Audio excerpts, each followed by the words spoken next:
Cinema first day first show Menaka ಅನ್ಸುತ್ತಲ್ವಾ? ಇಲ್ಲ, ಇನ್ನು ಮೇನ್ ಥಿಯೇಟ್ರ್ ಅನೌನ್ಸ್ ಮಾಡಿಲ್ಲ. KG ರೋಡಲ್ಲಿ ಅಲ್ಲಲ್ಲ ಆವಾಗ Menaka yes. So first day first show ಹೆಂಗೆ ಓಪನಿಂಗ್ ತಗೊಂಡಿತ್ತು ಸರ್? ಸೊ ಫಸ್ಟ್ ಡೇ ನಾನು ಥಿಯೇಟ್ರಿಗೆ ಅಲ್ಲೂ ಹೋಗಲಿಲ್ಲ ಸರ್.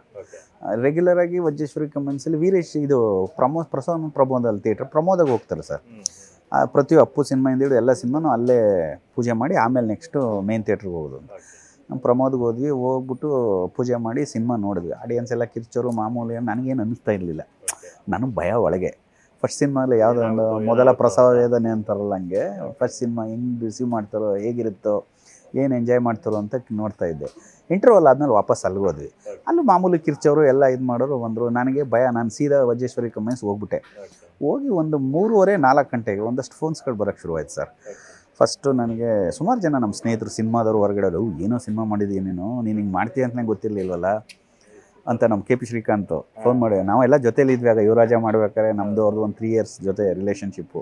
ಮಹೇಶ ಏನೋ ಇಷ್ಟು ಅದ್ಭುತವಾಗಿ ಮಾಡಿದ್ದೀಯ, ನೀನು ಅನ್ಕೊಂಡಿರಲಿಲ್ಲ ಕಣಲ್ಲ, ಕೊಳ್ಳೆಗಾಲ ಹಿಂಗೆ ಮಾಡ್ತೀಯ ಅಂತ ನಾನು ಅಂದರೆ ಆ ಪ್ರೀತಿಯಲ್ಲಿ. ಆಮೇಲೆ ದಯಾಳ ಅಂತ ಡೈರೆಕ್ಟ್ರು, ತುಂಬ ದೊಡ್ಡ ಡೈರೆಕ್ಟರ್ಸ್. ಆಮೇಲೆ ನಾರಾಯಣ್ ಸರ್ ಎಲ್ಲ ಫೋನ್ ಮಾಡಿದ್ರು. ಅವರು 10 o'clock ಶೋ ನೋಡಿದ್ರಂತ ನಾರಾಯಣ್ ಸರ್. ಹೋಗಿ ಅವರು ಒಂದು 3 weeks ಆದಮೇಲೆ ನೋಡೋದ್ರಂತೆ. 10 o'clock ಶೋ ಕೂಡ ಹೌಸ್ಫುಲ್ ಆಗಿತ್ತು. ಈ ಸಿನಿಮಾ ಇಷ್ಟು ಹೌಸ್ಫುಲ್ ಆಗೋದಕ್ಕೆ ಕಾರಣ ಮಹೇಶ್ ಅವರೇ, ಈ ಫೀಲು ನೀವು ತೆಗೆದಿರೋ ರೀತಿ ಅಂತ ಹೇಳೋದು.